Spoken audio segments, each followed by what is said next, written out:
effectivement du football féminin maintenant, parce que ça marche bien. Le nombre des licenciés a carrément explosé cette année dans notre pays. En Suisse romande, une seule équipe évolue en Liga. Il s'agit d'Yverdon. Michel Ditria est allé se mêler aux joueuses vaudoises cette semaine avant leur premier match de championnat qui a eu lieu hier contre Zurich Seebach.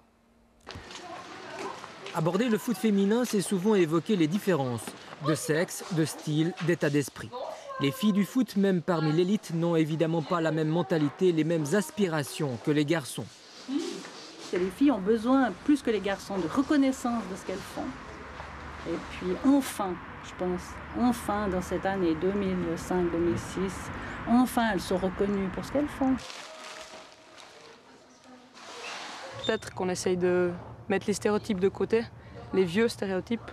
C'est des garçons manqués, elles ne savent pas jouer ou des choses comme ça. Le fait d'en parler va encourager les gens à venir. Donc voilà. Parce que vous n'êtes pas des garçons manqués. Ben je sais pas, je crois pas.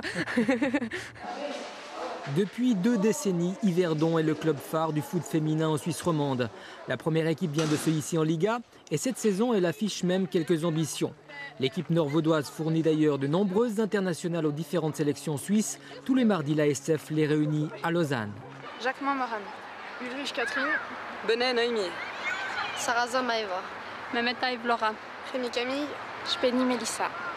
Yverdon a toujours eu des équipes attractives au niveau du football féminin et puis le fait qu'ils soient longtemps maintenus en Ligue B, qu'ils soient montés en Liga plusieurs fois, puis qu'ils y soient à nouveau, ça attire forcément des filles de toute la Suisse romande, quoi. Parce que les filles, elles n'ont pas peur de faire des kilomètres pour venir jouer au football, quoi. Il y a 10 ans, elles n'étaient que 4000 en Suisse à jouer au foot. Aujourd'hui, le chiffre a quadruplé à 16 000 licenciés. La SF s'est intéressée aux filles et les filles ont hissé le foot parmi les 12 meilleures nations européennes. Du coup, l'engouement pour ce sport chez les populaires est palpable sur tous les gazons de Suisse. Les filles sont de plus en plus intéressées, par exemple par la Coupe du Monde, l'Euro, simplement peut-être les matchs, tout simplement de leurs frères ou de leurs copains. Elles vont de plus en plus voir les matchs et puis je pense qu'elles ont cette envie de faire tout simplement ce sport. Yverdon, c'est bien l'équipe féminine la mieux structurée de Suisse romande, celle qui a la plus longue tradition. Mais on est encore loin de l'engouement suscité en Suisse alémanique. C'est sûr que par rapport aux structures et je pense aussi par rapport à la mentalité, le sport au féminin en général est plus accepté et peut-être plus encouragé en Suisse allemande qu'en Suisse romande.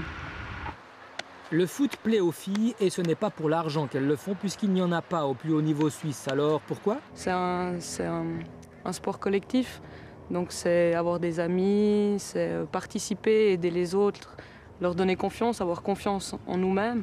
C'est aussi un peu un apprentissage de la vie d'être dans un club comme ça.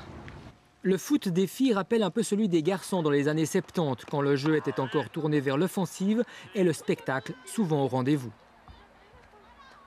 Une bonne nouvelle concernant l'équipe féminine d'Yverdon qui a réussi son premier match hier en Liga puisque les jeunes yverdonoises ont été arracher le match nul à Zurich Seebach plus particulièrement qui est une des équipes phares de Liga. 1-1, ça s'est passé hier, un bon début de championnat donc pour Yverdon. Voilà pour le football, merci Jean-François, on passe au vélo maintenant.